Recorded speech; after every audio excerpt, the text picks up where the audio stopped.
It's YoBo, and it is day 213 of life according to YoBo. You can find me at yoboproductions.com. Watch my videos on YouTube, Facebook, Twitter. Today we are talking about being in denial. We're just a few days away from Santa Claus coming with all his reindeer. The elves are busy making presents.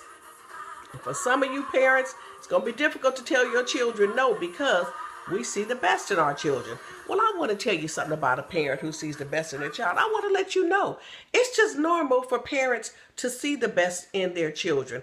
That is just normal. My Aunt Maureen used to say, even a monkey thinks his baby is pretty. And it's true.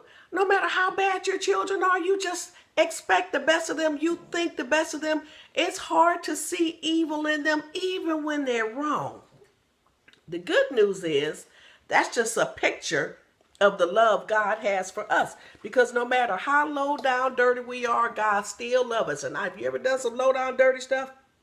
Come on out there. Wave your hand. I'm waving two hands. Thank God for his love wherewith he loved us. Now, I want to show you the picture of being in denial. This is twofold. Being in denial and God's love for us. Let me tell you what happened. Let me find this story. This is the mother of the Paris suicide bomber. Mama said he didn't mean to do it. She said the fact that his bomb exploded without killing anyone else says a lot. Now, he's one of the ones at the cafe. One person was injured.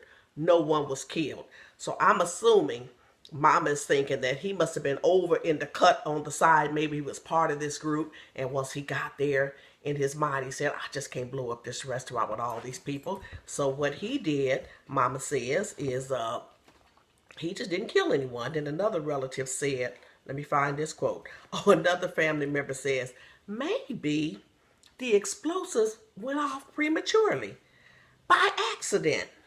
Maybe it was stress. We even saw him 2 days before the attacks.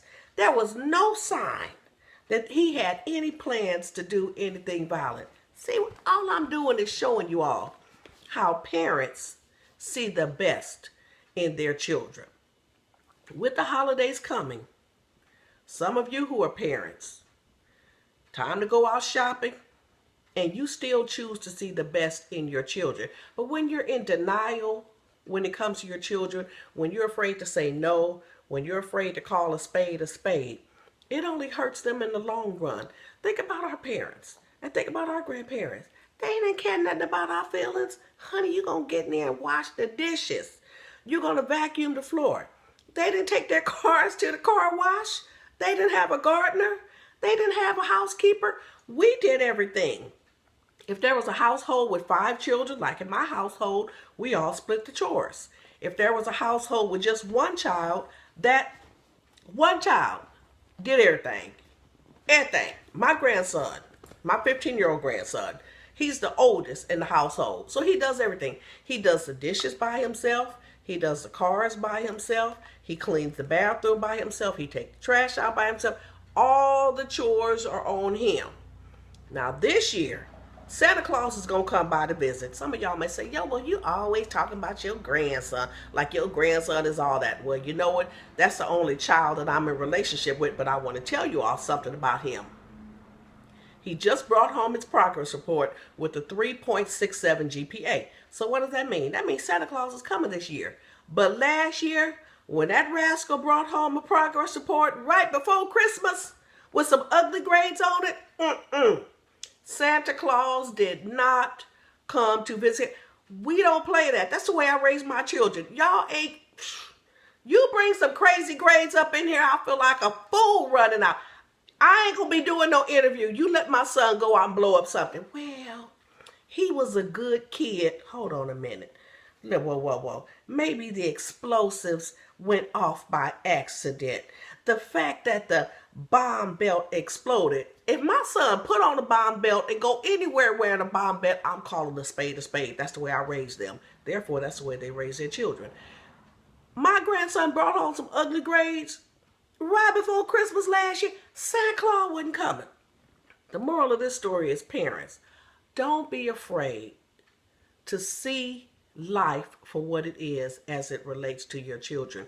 Begin not to tell them yes. Begin to tell them no. Let them know that there is a consequence for every choice you make, because in the real world, they're going to have to deal with some choices and consequences. Nobody's going to give them a pass in the real world. And the best way for them to know how to take it like a man and take it like a woman in the real world is for you to teach them how to take it like a man and take it like a woman right here in your own household. I ain't telling nobody how to raise their kids, but I'm telling you, trust me, don't be in denial. Don't be in denial when